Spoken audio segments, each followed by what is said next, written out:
Hey everyone, welcome to our channel Universal Laws. This video is lecture number 2 of Civil Procedure Code. अगर आप इस video को पहली बार देख रहे हैं और आप नहीं जानते कि हमने पहले लेक्चर के अंदर सीपीसी का एक ब्रीफ इंट्रोडक्शन डिस्कस किया एंड उसी लेक्चर में मैंने आपको बताया था कि किस तरह से सीपीसी को आप एक अलग डिफरेंट स्टाइल में पढ़ सकते हैं ताकि सीपीसी को पढ़ना आपके लिए बहुत ईजी हो जाए।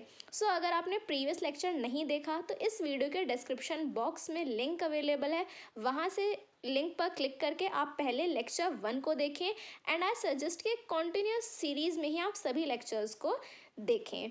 ओके, सो हम स्टार्ट करते हैं विद आवर लेक्चर 2।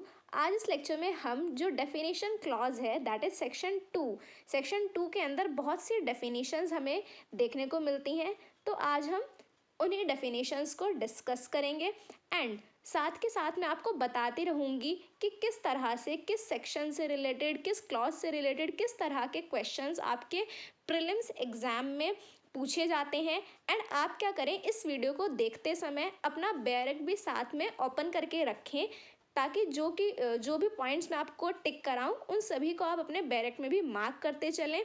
जहां पर भी मैं बोलूं कि ये प्रीलिम्स पॉइंट ऑफ व्यू से इम्पॉर्टेंट है उसको आप अपने बैरक में मार्क करें कि this is important for prelims exam.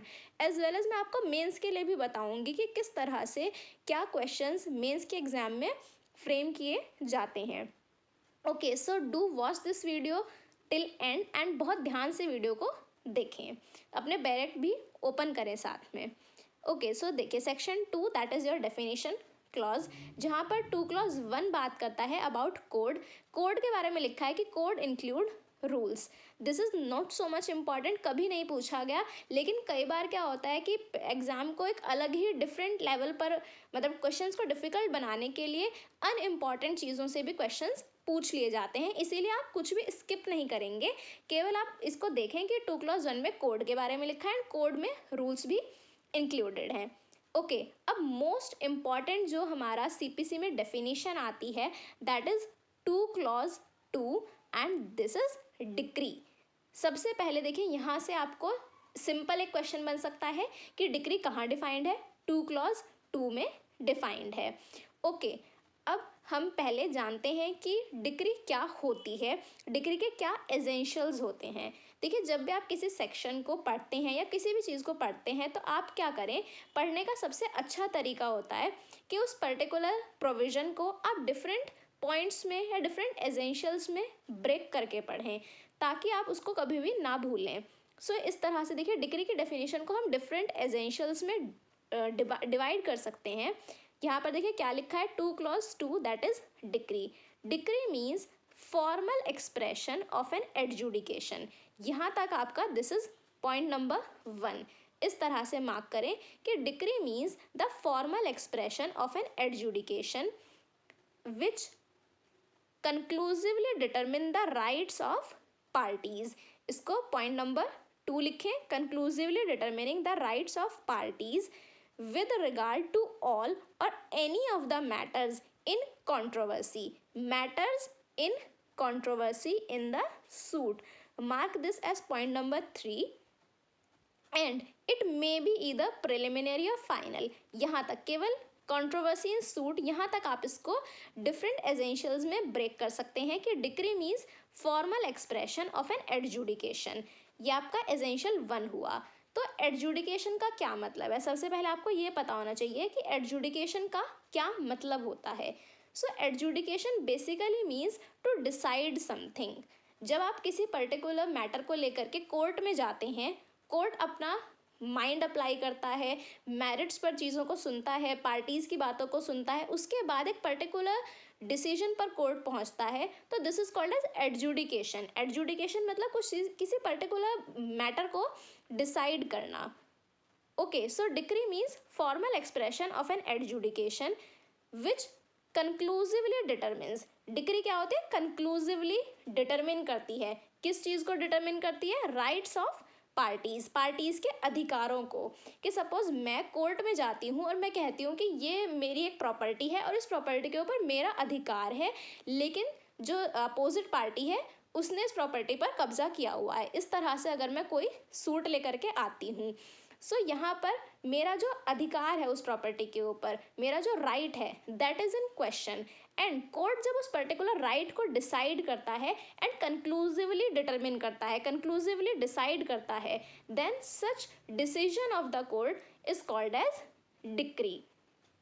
Okay, and third essential क्या था, matter in controversy in suit. देखिए जब भी आप किसी सूट को फाइल करेंगे तो कुछ ना कुछ ऐसा इशू होगा, कुछ कंट्रोवर्सी अराइज हुई होगी जिस चीज़ को लेकर के डिफेंडेंट और प्लेंटिफ के बीच में कोई ना कोई मतभेद रहा होगा, जिसलिए वो सूट फाइल किया गया। ओके, सो यहाँ से आपने डिक्री के एसेंशियल पॉइंट्स पढ़े। अब देखिए ये मेंस पॉइंट ऑफ व्यू से किस तरह से इम्पॉर्टेंट है कि मेंस एग्जाम में आपसे शॉर्ट नोट्स में 5 मार्क्स में, इवन 10 मार्क्स में भी पूछा जा सकता है कि डिक्री के कॉन्सेप्ट को आप प्रॉपरली एक्सप्लेन करें कि डिक्री के एसेंशियल्स क्या होते हैं। तो जब कभी आप डिक्री की डेफिनेशन को लिखें, एसेंशियल्स को लिखें, तो बहुत ज़्यादा इम्पॉर्टेंट है कि आपने डिक्री की डेफिनेशन को डिफरेंट पॉइंट्स में याद किया हो कि फर्स्ट पॉइंट है formal expression of an adjudication, second point is conclusively determining rights of parties, and third point is matters in controversy in the suit. Okay, यहाँ से आपने सबसे पहले एसेंशियल पॉइंट्स समझे। उसके बाद नेक्स्ट पॉइंट आता है कि डिक्री के क्या कुछ टाइप्स भी हैं। So decree may be either preliminary और फाइनल। लेकिन प्रिलिमिनरी और फाइनल का क्या मतलब है ये हमें पता चलता है बाय दिस एक्सप्लेनेशन। एक्सप्लेनेशन में समझाया गया है कि कोई भी डिग्री प्रिलिमिनरी कब होती है और फाइनल कब होती है। पढ़ते हैं एक्सप्लेनेशन को। A degree is preliminary when further proceedings have to be taken before the suit can be completely disposed of. देखिए प्रिलिमिनरी का अगर आप हिंदी में भी मीनिंग समझे, प्रिलिमिनरी यानी कि पहले बार, पहली मतलब इनिशियली की गई। सो अगर किसी भी पर्टिकुलर सूट के अंदर उस सूट को कंप्लीटली डिसाइड करने से पहले कोई डिक्री अगर पास की जाती है तो such decree is called as preliminary decree. Usually partition से रिलेटेड सूट्स में प्रिलिमिनरी डिक्री पास की जाती है। पोजेशन से रिलेटेड या मेसने प्रॉफिट्स के केस में इस तरह से प्रिलिमिनरी डिक्री पास की जाती है। नेक्स्ट आपने क्या देखा कि डिक्री सेकंड होता है फाइनल डिक्री। फाइनल डिक्री कब कही जाएगी? किसी भी डिक्री को फाइनल तब कहा जाता है जब वो कंप्लीटली डिस्पोज कर दे उस सूट को। कि सपोज एक पर्टिकुलर सूट हमने फाइल किया, उस सूट को कंप्लीटली जब कोर्ट के द्वारा डिसाइड कर दिया जाता है, कंप्लीटली डिस्पोज ऑफ कर दिया जाता है, then such decree is called as a final decree. देखिए फाइनल और प्रिलिमिनरी जो वर्ड्स हैं इनका जो मीनिंग है उसी से क्लियर हो जाता है कि प्रिलिमिनरी का क्या मतलब है और फाइनल डिक्री का क्या मतलब है। थर्ड पॉइंट आपको याद रखना है कि it may be partly preliminary and partly final. यहाँ से देखिए आपसे क्वेश्चन फ्रेम किया जा सकता है in prelims point of view कि क्या कोई डिक्री पार्टली प्रिलिमिनरी और पार्टली फाइनल भी हो सकती है। तो आप कहेंगे हाँ ऐसा हो सकता है कि डिक्री आधी तरह से प्रिलिमिनरी हो और आधी तरह से फाइनल हो। ऐसा कैसे हो सकता है? एग्जाम्पल के थ्रू समझते हैं कि सपोज कोई पर्सन ए है, उसने क्या किया, बी के अगेंस्ट सूट फाइल करा और 2 रिलीफ्स मांगे। उसने कहा कि बी के पास एक प्रॉपर्टी है और उस प्रॉपर्टी के ऊपर उसने पोजेशन रखा हुआ है लेकिन वो प्रॉपर्टी मेरी है। ए कह रहा है कि वो प्रॉपर्टी मेरी है, मुझे उस प्रॉपर्टी का पोजेशन रिकवर करा के दिया जाए। सेकंड पॉइंट क्या है कि ए कह रहा है कि उस प्रॉपर्टी को बी ने यूज़ भी किया और उस यूज़ के लिए मुझे मेंस प्रॉफिट्स जो हैं वो दिए जाएं। तो जो मेंस प्रॉफिट्स के बारे में अभी हम आगे पढ़ेंगे कि मेंस प्रॉफिट्स क्या होते हैं। तो यहाँ पर बेसिकली आप ये समझें कि ए ने 2 रिलीफ मांगे, पोजेशन मांगा और मेंस प्रॉफिट्स मांगे। अब ऐसी सिचुएशन में कोर्ट ने अगर इनिशियली एक डिक्री पास करी जहाँ पर कोर्ट ने कहा कि ठीक है हम पोजेशन अभी तुम्हें दे रहे हैं और मेंस प्रॉफिट्स को अभी हम कैलकुलेट करते हैं, क्योंकि मेंस प्रॉफिट्स जो है वो कैलकुलेट किए जाते हैं on the basis of the profits. तो ऐसी सिचुएशन में कोर्ट क्या कर सकता है, इस तरह की डिक्री पास कर सकता है which is partly preliminary and partly final हो कि पोजेशन के रिस्पेक्ट में कोर्ट ने फाइनली डिसाइड कर दिया कि हाँ ए का अधिकार है, ए को पोजेशन वापस मिल जाना चाहिए। तो in respect to possession the decree is final. Whereas court ने कहा कि अभी हम मेंस प्रॉफिट्स को कैलकुलेट करते हैं प्रॉपर्ली, और प्रॉपर्टी को हम एक तरह से इंस्पेक्शन करेंगे, देखेंगे, इस तरह से हमें मेंस प्रॉफिट्स कैलकुलेट करने हैं। तो in respect to mesne profits अभी कोर्ट ने क्या करा, एक प्रिलिमिनरी डिक्री केवल पास करी है। तो इस तरह से डिक्री जो है वो पार्टली प्रिलिमिनरी और पार्टली फाइनल भी हो सकती है। ओके, सो यहाँ से हमने ये पढ़ा। अब आगे और भी ज़्यादा इम्पॉर्टेंट आपके कॉन्सेप्ट आते हैं, जहाँ से प्रीलिम्स पॉइंट ऑफ व्यू से बहुत इंपॉर्टेंट क्वेश्चन बनता है कि क्या क्या चीज़ें डिक्री के अंदर इंक्लूडेड हैं और क्या क्या डिक्री की डेफिनेशन में इंक्लूड नहीं है। सबसे पहले देखें, it shall be deemed to include. यहाँ पर देखिए लिखा है deemed to include the rejection of plaint and the determination of any question within section 144।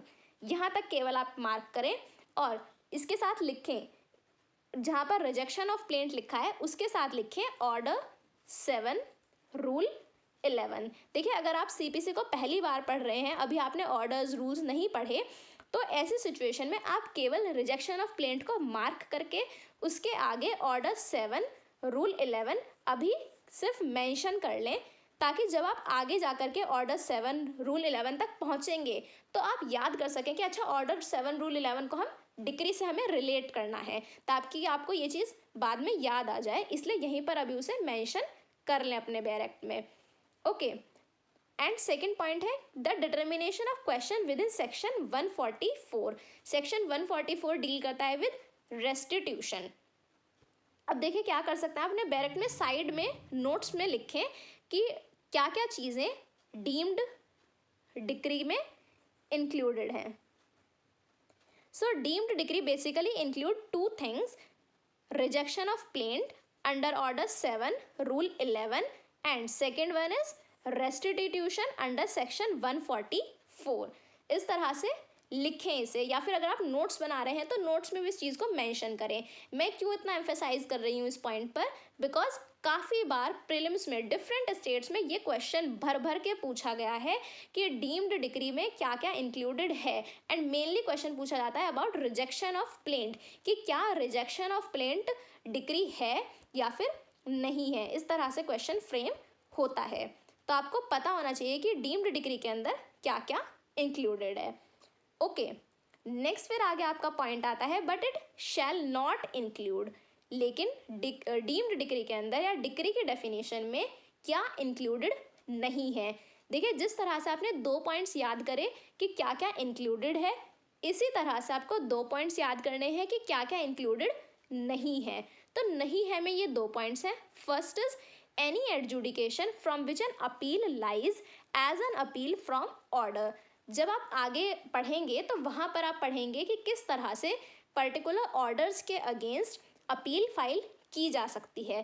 तो ऐसे सब ऑर्डर्स जिनके अगेंस्ट आप अपील फाइल कर सकते हैं, उन सभी को डिक्री के डेफिनेशन में इंक्लूड नहीं किया जाता।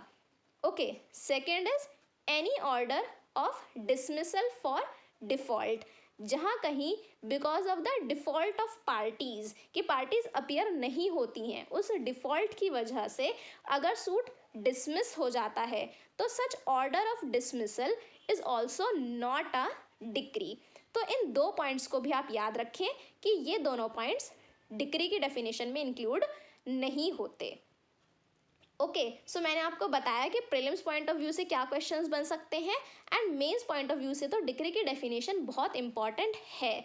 आपसे डायरेक्टली पूछा जा सकता है कि डिक्री को डिफाइन कीजिए, टाइप्स ऑफ डिक्री भी बताइए, या डीम्ड डिक्री में क्या क्या इंक्लूडेड है उसको एक्सप्लेन कीजिए। इस तरह से क्वेश्चन फ्रेम हो सकता है।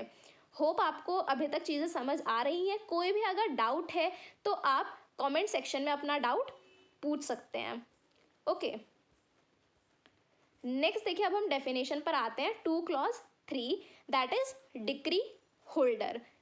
डिक्री होल्डर, होल्डर मीन्स कोई ऐसा बंदा जो कि किसी चीज़ को होल्ड किए हुए है। So decree holder basically means a person जिसके फेवर में डिक्री पास की गई है, या फिर कोई ऐसा order which is capable of execution has been made. कोई ऐसा डिक्री जिसको एग्जीक्यूट किया जा सकता है, किसी पर्सन के फेवर में अगर किया जाता है तो such person is decree holder.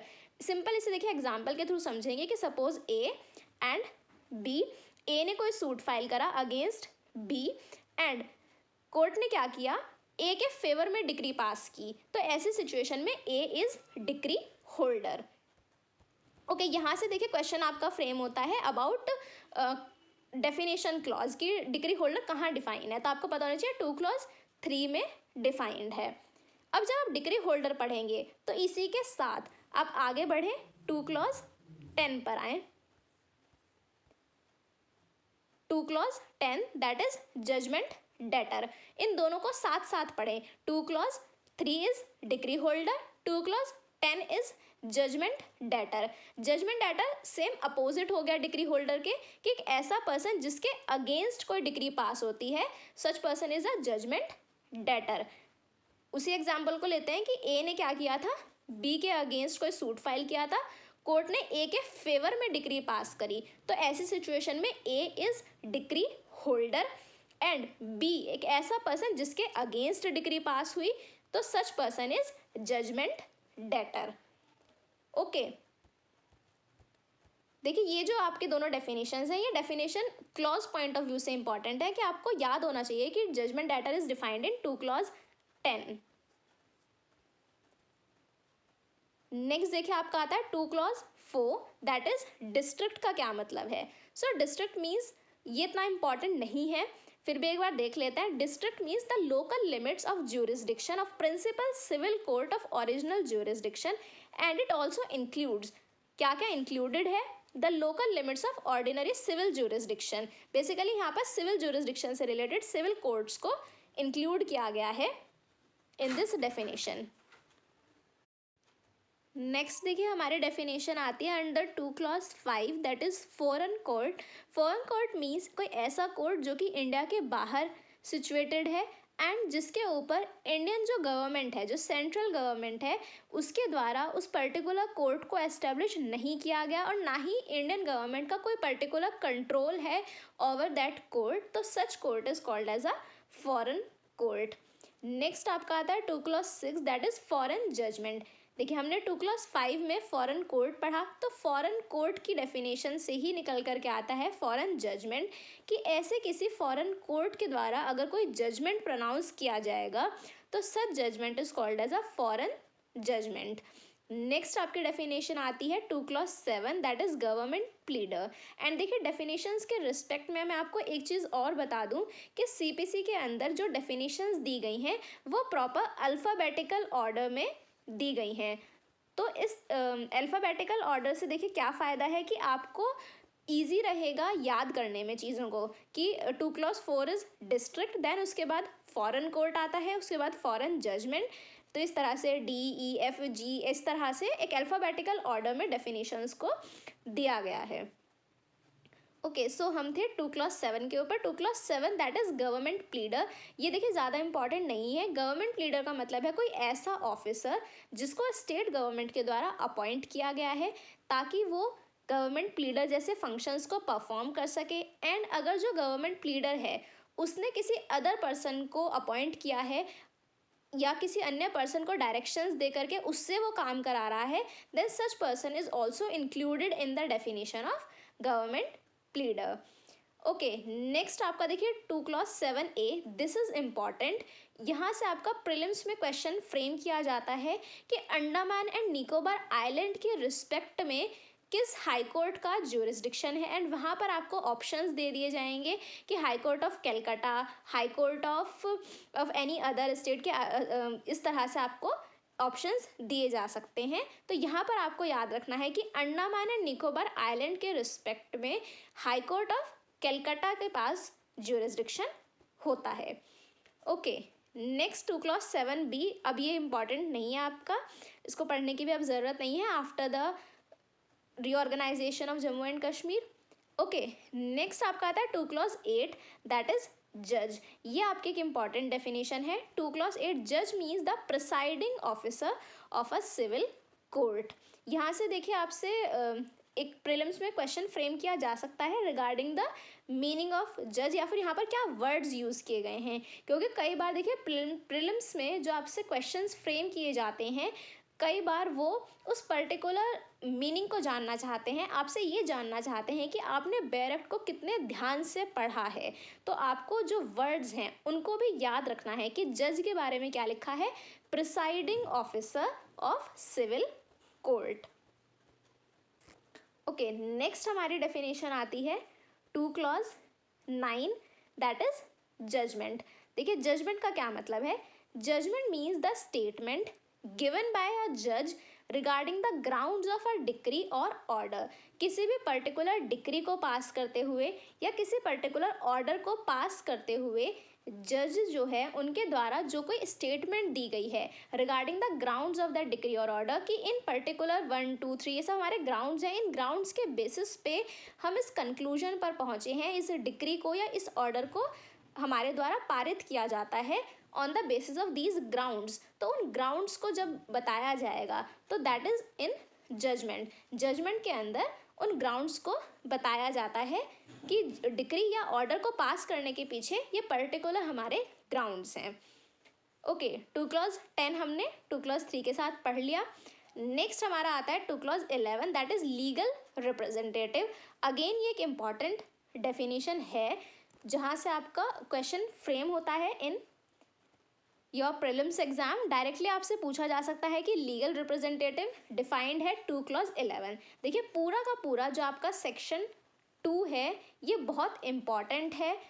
Directly यहाँ से क्वेश्चंस फ्रेम होते हैं in prelims regarding the clause point of view कि इस पर्टिकुलर कॉन्सेप्ट को कहाँ डिफाइन किया गया है, लीगल रिप्रेजेंटेटिव कहाँ डिफाइंड है। तो आपको 2 क्लॉज 11 याद रखना है। अब देखते हैं कि लीगल रिप्रेजेंटेटिव का मतलब क्या होता है।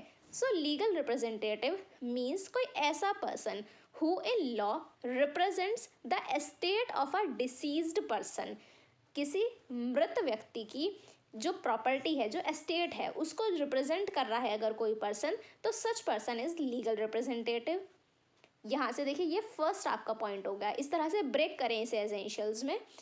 नेक्स्ट आपका है and it also includes any person who intermeddles with the estate of deceased. Second point आ गया कि कोई ऐसा पर्सन जो कि उस डिसीज्ड पर्सन की प्रॉपर्टी के साथ इंटरमेडल करता है, मतलब उसका भी कोई वहाँ पर रिलेशन है उस प्रॉपर्टी के साथ, तो such person is also a legal representative. And third point यहाँ से निकल करके आता है कि वेयर अ पार्टी स्यूज और is sued in representative character. अगर किसी पर्टिकुलर पर्सन ने कोई सूट फाइल करा रिप्रेजेंटेटिव कैरेक्टर में या किसी पर्सन के अगेंस्ट कोई सूट फाइल होता है इन रिप्रेजेंटेटिव कैरेक्टर, देन ऐसा कोई पर्सन जिसके ऊपर वो पर्टिकुलर प्रॉपर्टी डिवॉल्व होगी on the death of that person.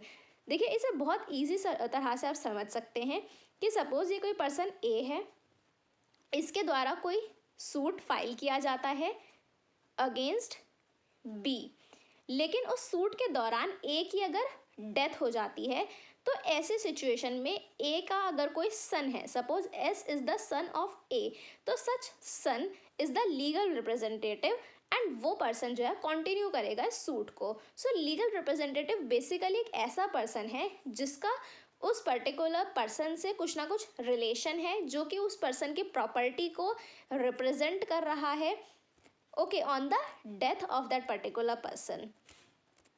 So such person is legal representative. यहाँ से आपको एसेंशियल्स याद रखने हैं। नेक्स्ट आपका आता है 2 clause 12, again a important definition, mesne profits. 2 clause 12 mesne profits का क्या मतलब है, देखिए समझते हैं।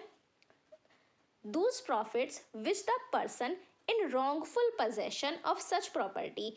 कोई भी पर्सन अगर किसी प्रॉपर्टी के रॉन्गफुल पोजेशन में है, पहला एसेंशियल यहाँ से निकल करके आता है कि रॉन्गफुल पोजेशन होना ज़रूरी है। किसका रॉन्गफुल पोजेशन, प्रॉपर्टी का। And such person actually received or might with ordinary diligence have received any interest on such profits. अगर वो पर्सन उस रॉन्गफुल पोजेशन के बेसिस पे कोई प्रॉफिट्स गेन करता है या फिर अगर वो थोड़ा भी अपनी डिलीजेंस का यूज़ करता तो उसके द्वारा कोई प्रॉफिट्स गेन किए जा सकते थे, तो ऐसे प्रॉफिट्स को क्या कहा जाएगा, मिस प्रॉफिट्स कहा जाएगा। केवल यहीं तक पहले समझने की कोशिश करते हैं कि मेंस प्रॉफिट्स का क्या मतलब है। देखिए एग्जाम्पल के थ्रू मैं समझाती हूँ कि suppose this is A and this is B and A की ये कोई पर्टिकुलर प्रॉपर्टी है, पी समझिए ए की प्रॉपर्टी है। तो बी ने क्या करा, ए की इस प्रॉपर्टी के ऊपर wrongfully possession ले लिया।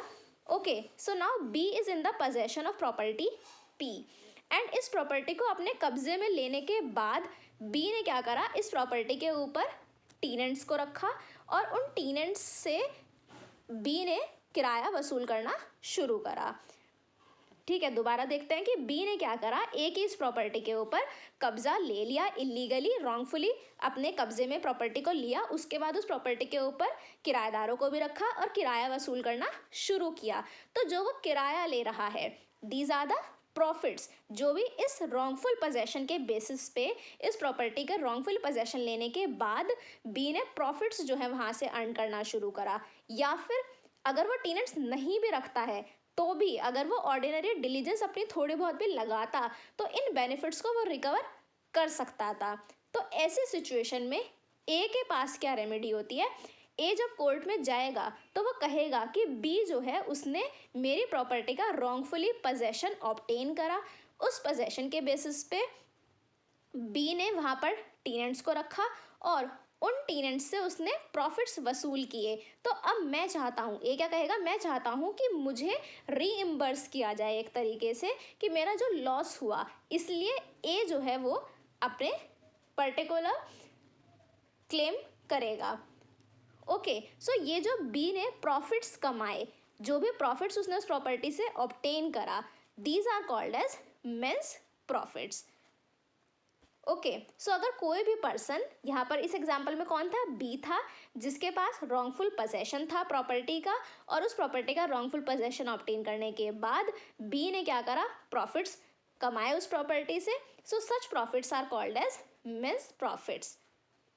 ओके, लेकिन यहाँ पर अब देखिए, यहाँ तक हमने समझा कि मेंस प्रॉफिट्स का मीनिंग क्या है। यहाँ पर लेकिन एक और बात आती है कि but it shall not include, mesne profits के अंदर क्या इंक्लूडेड नहीं है। तो it shall not include any such profits due to the improvements made by the person in wrongful possession.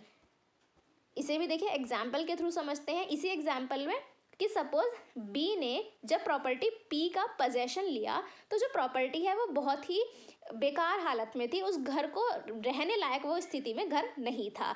तो बी ने भले ही रॉन्गफुल पोजेशन ऑब्टेन करा, लेकिन रॉन्गफुली पोजेशन लेने के बाद बी ने उस प्रॉपर्टी पी को सपोज रिपेयर कराया।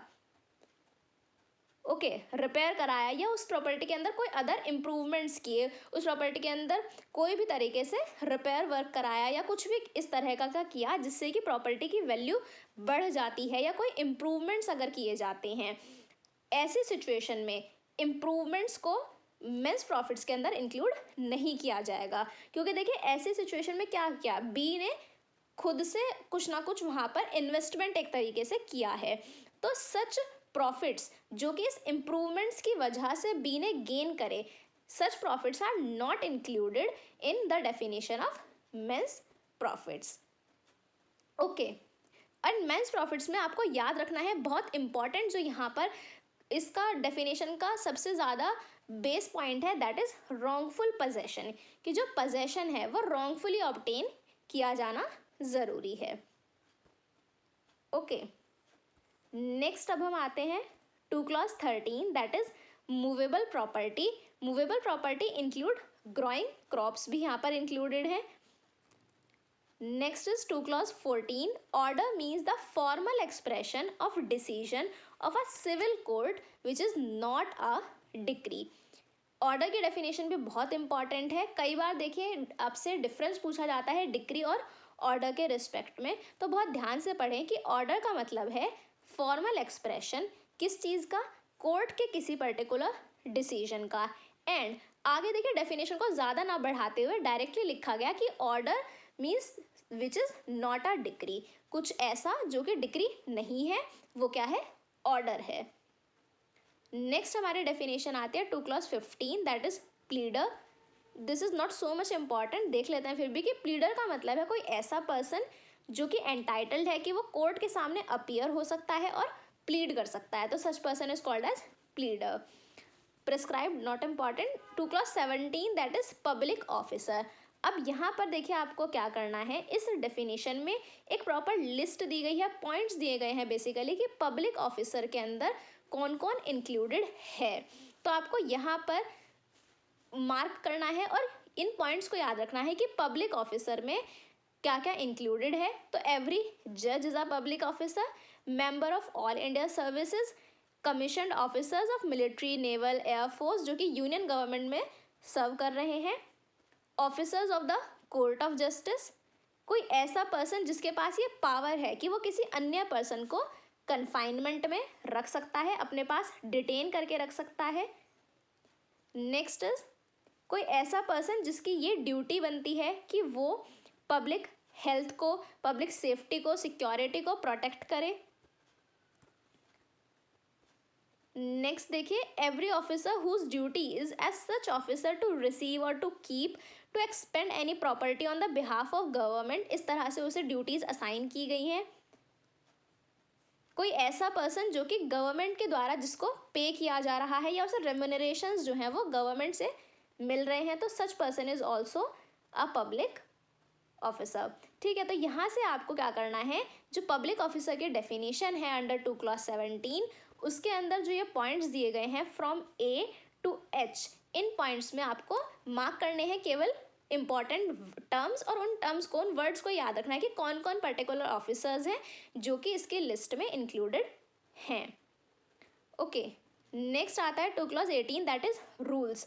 Rules means rules and forms contained in the first schedule and made under section 122 और सेक्शन 125। देखिए, जब आप सेक्शन 122 और 125 को पढ़ेंगे तो वहाँ पर क्लियरली लिखा गया है कि रूल्स बनाने की पावर दी गई है वहाँ पर, तो ये बस इतना ही याद रखें। Next 2 clause 19, share in a corporation shall be deem to include stock, debenture stocks, इतना कुछ इंपॉर्टेंट नहीं है। 2 clause 20 that is signed. Signed save in the case of a judgment और डिक्री इंक्लूड स्टैम्प्ड। यहाँ से आपको याद रखना है कि साइंड के अंदर हमेशा स्टैम्प्ड वर्ड भी इंक्लूडेड है, except in case of a judgment और डिक्री। ये देखिए, इसके ऊपर मैं एम्फेसाइज इसलिए कर रही हूँ क्योंकि कई बार ऐसा होता है कि कुछ ऐसे डेफिनेशंस या कोई ऐसे सेक्शंस जो कि बिल्कुल भी इम्पॉर्टेंट नहीं होते, उनको भी कई बार एग्जाम में पूछ लिया जाता है। एंड ये क्वेश्चन रिसेंटली राजस्थान जुडिशरी के एग्जाम में आरजेएस में पूछा गया क्वेश्चन है, इसीलिए मैं आपको बोल रही हूँ कि आप क्या करें, केवल इम्पॉर्टेंट पॉइंट्स के अलावा, इंपॉर्टेंट डेफिनेशन सेक्शंस के अलावा जो भी सेक्शंस हैं उनको भी ज़रूर एक बार मतलब उनके ऊपर भी नज़र मारें, ताकि आपको याद रहे कि अच्छा ऐसा कुछ कहीं पर दिया गया था, ताकि कोई भी क्वेश्चन आपका गलत ना हो, क्योंकि कई बार अनइम्पॉर्टेंट प्रोविजंस से भी क्वेश्चंस पूछ लिए जाते हैं। इसलिए हम कुछ भी स्किप नहीं करेंगे, हम सब कुछ एक बार ज़रूर पढ़ेंगे। So this is all about definitions. Hope आपको ये वीडियो पसंद आया होगा। अगर आपको वीडियो पसंद आया so do hit the like button and do subscribe our channel, press the bell icon, ताकि आपको सभी अपकमिंग वीडियोस के नोटिफिकेशंस मिलते रहें। आने वाली नेक्स्ट वीडियोस में भी हम इसी तरह से सीपीसी को कंटिन्यू करेंगे। ओके, एंड अगर आपको पीडीएफ चाहिए नोट्स वगैरह का, तो अब आप टेलीग्राम चैनल पर आप ज्वाइन कर सकते हैं। टेलीग्राम का जो लिंक है इस वीडियो के डिस्क्रिप्शन बॉक्स में लिंक अवेलेबल है, वहाँ से आप ज्वाइन कर सकते हैं टेलीग्राम ग्रुप को for all notifications, all notes etcetera. And अगर आपको वीडियो पसंद आया so do share it with your friends. Thank you, stay tuned with us. Thank you.